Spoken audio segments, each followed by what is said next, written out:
Now, the tricky thing, of course, is that it's scary to make choices that are different than others. So the question is about strategy and strategic planning. Does it tend to do that?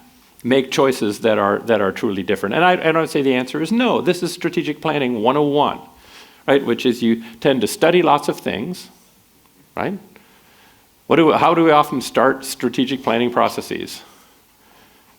You find young people, right, who have no wrinkles and lots of hair, and you send them off to do what kind of analysis?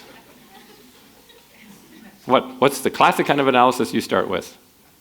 SWOT, yes, of course. You send the poor young people out to do a SWOT analysis. They come back with a binder, thick binder full of stuff, because that's how you're supposed to do strategic planning. You're supposed to study stuff. So, just another quizzy kind of thing. So, how many people here have read a SWOT analysis in their lives, right? Yeah, okay. Look, now nobody's lying. This is good.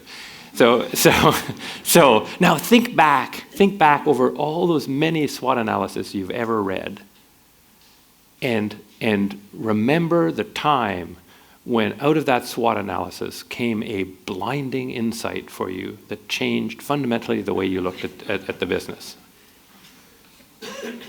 Yeah, like zero. Why do we do them? Just a little question. Why? If there's never been anything particularly useful that you've ever seen in a SWOT analysis in your life, why do we keep doing them?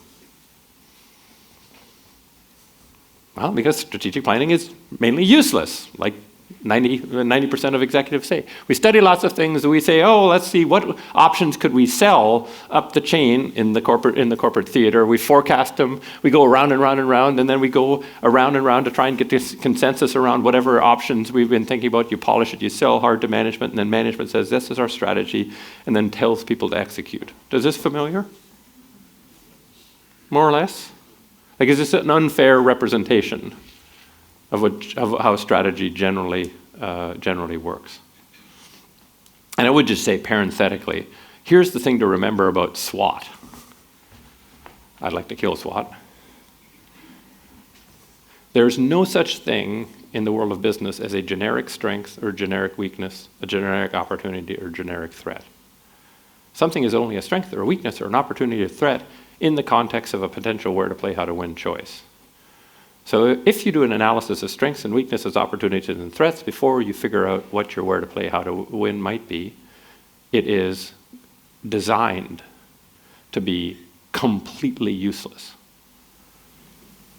So the number one numbers of man hours spent in the world of strategic planning in the world is doing SWOT analyses, which have at best zero value. They generally are worse than nothing, like a lot worse than nothing, because they get you thinking about all sorts of stupid things.